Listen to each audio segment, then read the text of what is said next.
পরম পূজ্যপাদ শ্রী শ্রী আচার্যদেব স্পিচ দিচ্ছেন আর ব্যাকগ্রাউন্ডে একটা গান বাজছে, হরে কৃষ্ণ হরে নাম হরে রাম অনুকূলচন্দ্র নাম, এই গানটা বাজছে। ওনার মূল আপত্তি গানটা নিয়ে। উনি বোঝাতে চাইছেন যে গানটা গেয়ে সনাতন ধর্মকে বিকৃত করা হয়েছে এবং হরে কৃষ্ণ হরে রাম যে গানটাকেও বিকৃত করা হয়েছে। উনি সেটা নিয়ে মূলত বলতে চেয়েছেন, তার জন্য সৎসঙ্গীদের উনি কাঠগড়ায় দাঁড় করিয়েছেন। সকলকে রানন্দিত জয়গুরু জানিয়ে আমি আমার আজকের ভিডিওটি শুরু করছি। কেমন আছেন আপনারা সকলে? প্রিয় পরমের ভালোবাসায়, তাঁর আশীর্বাদে, তাঁর আশ্রয়ে নিশ্চয়ই সকলে ভালো আছেন। আমি আপনাদের শ্রাবণী বং পরিবার চ্যানেলের পক্ষ থেকে আবারও একটি সুন্দর ভিডিও নিয়ে এসেছি আপনাদের সামনে, যা একটি ইনফরমেশনও দেবে আপনাদেরকে এবং ভালোও লাগবে। ইনি হলেন ডক্টর রাজেশ চৌধুরী, আগরতলা নিবাসী। আমার চ্যানেলে এর আগে ওনার বেশ কয়েকটি ভিডিও আপনারা দেখেছেন। আজ তিনি জবাব দিচ্ছেন একটি মাকে, যার ভীষণভাবে আপত্তি হরে কৃষ্ণ হরে রাম অনুকূলচন্দ্র নাম এই গানটির প্রতি। তিনি সৎসঙ্গীদের কাঠগড়াতেও দাঁড় করিয়েছেন।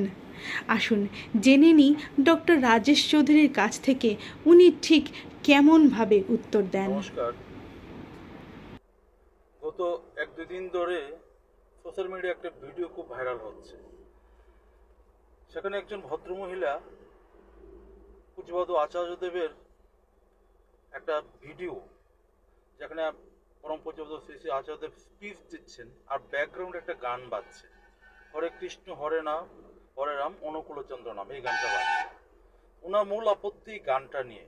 উনি বোঝাতে চাইছেন যে গানটা গেয়ে সনাতন ধর্মকে বিকৃত করা হয়েছে এবং হরে কৃষ্ণ হরে রাম যে গানটাকেও বিকৃত করা হয়েছে। উনি সেটা নিয়ে মূলত বলতে চেয়েছেন, তার জন্য সৎসঙ্গীদের উনি কাঠগড়ায় দাঁড় করিয়েছেন। আরও দু একটা কথা বললেন। তো ওনার বক্তব্য থেকে আমি প্রথমে যেটা বুঝতে পারলাম, উনি সনাতন ধর্মের বিশুদ্ধতা রক্ষায় অত্যন্ত চিন্তিত। সনাতন ধর্ম নিয়ে উনি অত্যন্ত সজাগ। আমার সেটাই সবচেয়ে ভালো লাগলো যে ওনার মতো একজন মহিলা, আধুনিক মহিলা, সনাতন ধর্ম নিয়ে তো চিন্তা করছেন, সনাতন ধর্মের বিশুদ্ধতা রক্ষায় উনি এত প্রচেষ্টারত, সেটা আমাকে খুব আনন্দিত করলো। ওনাকে অসংখ্য ধন্যবাদ সেজন্য। পাশাপাশি আমার মনে পড়লো যে উনি যদি সনাতন ধর্ম নিয়ে তো চিন্তিত থাকতেন, তাহলে আরও কিছু ব্যাপার ওনার মাথায় আসতো। আজকে থেকে বহু বছর আগে বলিউডের একজন তারকা দেবানন্দ, ওনার একটা সিনেমা এসেছিল, কুসুমত গাইড সিনেমা। সেই সিনেমার একটা গান ছিল, দম মারুদম বলু সুবাসাম হরে কৃষ্ণ হরে রাম। উনি একজন হিপ্পি টাইপের মহিলা, কুসুমত জিনাতামন, গাঞ্জার কলকি টানতে টানতে এই গানটা গাইছিল। তো ওই যে গানটা তো বহু বছর আগে গাওয়া, উনি অনেকবার গানটা শুনেছেন। ওনার কি কখনো মনে হয়েছে যে ওই গানটা গেয়ে বলিউডের তারকারা সনাতন ধর্মকে অপমান করেছেন? একজন মহিলা গাঞ্জা টানতে টানতে বলছে দম মারু দম বলু সুবাসাম হরে কৃষ্ণ হরে রাম, তখন কি সনাতন ধর্মের অপমান হয়নি? উনি কি কখনো এটা নিয়ে প্রতিবাদ করেছেন? উনি যদি সত্যি সনাতন ধর্মের বিশুদ্ধতা রক্ষা এত চিন্তিত হতেন, তাহলে এই যে এত দুর্গা পূজায়, কালী পূজায়, বিশ্বকর্মা পূজায় বড় বড় সাউন্ড বক্সে হিন্দি চটুল গান বাজিয়ে, চুম্মা চুম্মা দে দে, আরো বিভিন্ন ধরনের গান গেয়ে গেয়ে যুবকরা মদ্যপান করে নাচানাচি করে, তা নিয়ে কখনো প্রতিবাদ করেছেন? তাতে কি সনাতন ধর্মের অপমান হচ্ছে না? আমাদের হিন্দু দেবদেবীদের পূজা অর্চনায় ভক্তির প্রয়োজন, বিশুদ্ধতার প্রয়োজন, শ্রদ্ধা প্রয়োজন। সেখানে মদ্যপান খেয়ে উদ্দাম নৃত্য একটা বর্তমানে একটা কালচারে পরিণত হয়েছে। সেটা নিয়ে ইনি কখনো প্রতিবাদ করেছেন? উনি যে সনাতন ধর্ম নিয়ে এত চিন্তিত, সেটা ভালো লাগলো, কিন্তু উনি এটা নিয়ে প্রতিবাদ করছেন না কেন? বহু অফিসের দেওয়ালে, রাস্তার পাশের ড্রেনে দেখা যায় মানুষ যাতে পেচ্ছাপ না করে তার জন্য বিভিন্ন দেবদেবীর ছবি, টাইলস বা ছবি লাগানো থাকে। সেটাই সনাতন ধর্মের অপমান হচ্ছে না?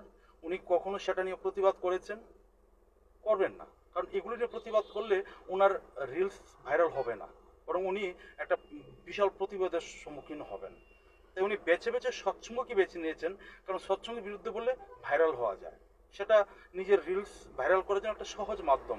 যে কোনো একটা টপিক খুঁজে সৎসঙ্গের বিরুদ্ধে বলে। এই যে উনি ভিডিওটা দিয়েছেন যে আচার্যদেব স্পিচ দিচ্ছেন আর পেছনে গান বাজছে, সেটা সম্পূর্ণ এডিটেড ভিডিও। কারণ আচার্যদেব যখন স্পিচ দেন তখন কোনো গান বাজে না, সেটা গানটা এই ভিডিওটার সাথে মিক্স করে একটা ভিডিও বানানো হয়েছে, সেটা উনি দেখাচ্ছেন। এবার এই গানের প্রসঙ্গে আসছি, হরে কৃষ্ণ হরে রাম অনুকূল চন্দ্র নাম, সেটাতে সনাতন ধর্মে কিভাবে অপমান করা হলো, উনি কেন উনার মনে হলো এরকম আমি বুঝতে পারছি না। প্রথমত আমাদের শাস্ত্রের একটা শ্লোক আছে, আদি শ্রী শঙ্করাচার্যের সৃষ্টি সেই শ্লোক, গুরু ব্রহ্মা গুরু বিষ্ণু গুরু দেব মহেশ্বর। এই শ্লোকটাতে আমরা বুঝতে পারি যে গুরুর মধ্যেই ব্রহ্মা বিষ্ণু মহেশ্বর তিনজনের অধিষ্ঠান। পরমপ্রম শ্রী শ্রী ঠাকুর অনুকূল চন্দ্র আমাদের গুরু। আমরা তাকে যখন পূজা করি তার মধ্য দিয়ে ভগবান রামচন্দ্রকে পূজা করি, ভগবান শ্রীকৃষ্ণকে পূজা করি। জগতের সমস্ত পূর্ব অবতারদের পুরুষোত্তমদের আমরা তার মধ্যেই কল্পনা করি, তার মধ্যে সবাই আছেন। সেটা আমার কথা নয়, সেটা ঠাকুরের কথা নয়, সেটা আদি শঙ্করাচার্যের কথা, সেটা সনাতন শাস্ত্রের কথা, যে গুরুর মধ্যেই সমস্ত দেবদেবী সমস্ত পূর্ব গুরুগণ অধিষ্ঠান করেন। তাই তিনি বলেছেন গুরু ব্রহ্মা গুরু বিষ্ণু গুরু দেব মহেশ্বর।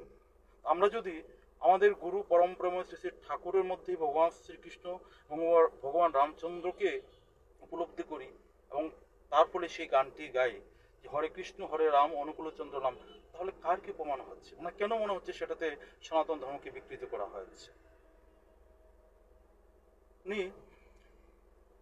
আমি বহু জায়গায় হরিনাম সংকীর্তনে গিয়েছি, সেখানে দেখতে পেয়েছি যারা এই হরিনাম সংকীর্তন আয়োজন করেন, সেখানে এক জায়গায় হরে কৃষ্ণ হরে রাম কীর্তন হচ্ছে আর একটু দূরেই পাশে মাঠের মধ্যে জুয়া খেলা চলছে। এই যে অষ্টপ্রহর 16 প্রহর কীর্তন হয়, আমি বেশ কয়েকটা জায়গায় গিয়েছি যে একদিকে কীর্তন চলছে আর পাশে মেলা চলছে, মেলাতে জুয়া খেলা হচ্ছে। তিনি নিশ্চয়ই সেগুলি দেখেছেন, এগুলো নিয়ে কখনো প্রতিবাদ করেছেন?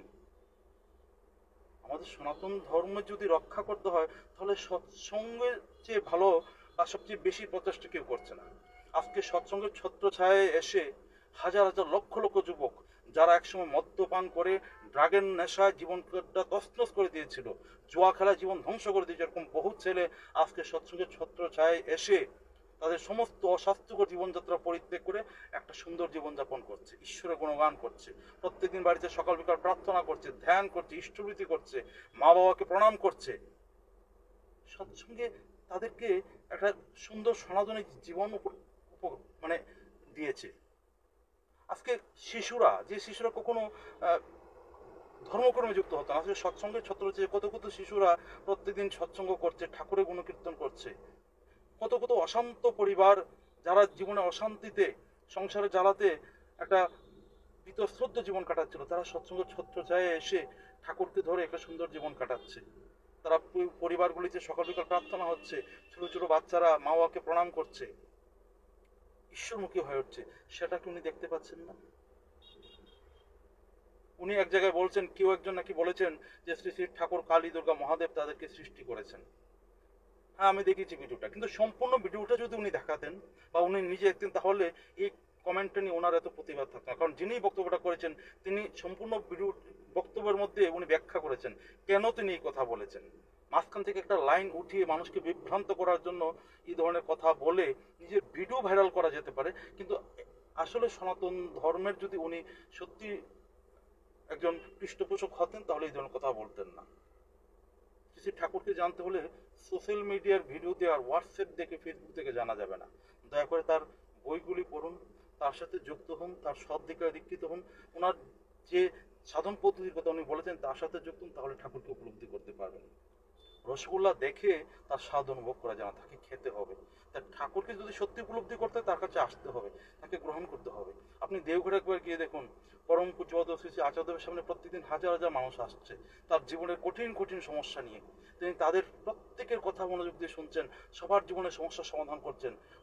পরম পূজ্যপাদ শ্রী শ্রী অবিন্দাদও একইভাবে প্রত্যেকদিন কত কত মানুষের জীবনের সমস্যা নিরসন করছেন। আমরা সেগুলি দেখছি না, উপর কিছু সোশ্যাল মিডিয়ায় ভিডিও দেখে তাদের সম্পর্কে মন্তব্য করছি, সেটা আমাদের অজ্ঞতারই পরিচয়। সোশ্যাল মিডিয়াতে একটা কথা বলতে হলে, সৎসঙ্গের মধ্যে একটা বিশাল প্ল্যাটফর্মের বিরুদ্ধে কথা বলতে হলে আরেকটু রিসার্চ প্রয়োজন, আরেকটু জানতে হবে। সামান্য একটা কথা পেলাম, নিজে মনে হলো একটা প্রতিবাদ করে দিলাম, তাতে ভাইরাল হয় ভিডিও, কিন্তু আপনি আদতে এইগুলি করে সনাতন ধর্মের ক্ষতি করছেন। কারণ আমরা যারা সৎসঙ্গী, যারা শ্রী শ্রী ঠাকুরের চরণ আশ্রিত, আমরা সনাতন ধর্মের লোক। সনাতন ধর্ম আলাদা কোনো ভৌগোলিক সীমার বাইরে কোনো একটা জাতি নয়, আলাদা ভিন্ন জাতি নয়। সততা, নিষ্ঠা, ভক্তি, শ্রদ্ধা, সেবাপ্রাণতা, জীবে হত্যা না করা, এই সমস্তগুলি একজন সনাতনী মানুষের মূল জীবনধারা, একটা জীবনশৈলী। আমরা সেই জীবনশৈলীতে অভ্যস্ত হচ্ছি। সনাতনী যদি কেউ থাকে তাহলে আমরাই প্রকৃত সনাতনী হওয়ার চেষ্টা করছি। যারা যারা শুধু আমরা না, অন্যান্য গুরু যারা দীক্ষিত, যারাই এই গুরু ভক্তি নিয়ে, সততা নিয়ে দৈনন্দিন জীবনে আধ্যাত্মিক চর্চা যুক্ত হচ্ছে, প্রত্যেকেই সনাতনী, কেউ সনাতনী বাইরে নয়। যারাই জীবনে বাঁচার চেষ্টা করছে, বৃদ্ধির চেষ্টা করছে সততার সাথে, নিষ্ঠার সাথে, সে আমেরিকায় থাকুক, লন্ডনে থাকুক, পাকিস্তানে থাকুক, সেই সনাতনী। আমরা এইভাবে ডিমার্কেশন করে একটা সনাতনের মধ্যে, সনাতন জাতির মধ্যে একটা বিভেদ সৃষ্টি করে যারা করছে, তারা আদতে সনাতন ধর্মের ক্ষতি করছে। এইগুলি দয়া করে বন্ধ করুন। নিজে বাঁচুন, আনন্দে থাকুন, অপরকে আনন্দে থাকতে দিন। এভাবে বিভ্রান্তিমূলক কথা বলে মানুষের মধ্যে বিভেদ ছড়ানো, সৎসঙ্গ উৎসাহ রুটি একটা বিকৃত আনন্দ বোধ করা স্বাস্থ্যের লক্ষণ নয়। আপনারা যে এত এত বিরোধিতা করছেন সৎসঙ্গের, আদতে কি সৎসঙ্গের গতির সামান্যতম ক্ষতি করতে পেরেছেন? বরং দিন দিন বিশালভাবে, বিশাল বিস্তৃতি নিয়ে সৎসঙ্গে এগিয়ে চলেছে। আপনারা এগুলি করে সৎসঙ্গের আদতে লাভ করছেন, আপনাদের ধন্যবাদ দিতে চাই আমি। তাই আমি আর দীর্ঘায়িত করতে চাই না, আপনারা কেউ বিভ্রান্ত হবেন না। এই ধরনের কথা বলে নিজের ভিডিও ভাইরাল করে কি লাভ হবে? দুটো পয়সা হয়তো রোজগার হবে, কিন্তু সমাজের ক্ষতি হবে। আপনি ভালো থাকুন। নমস্কার।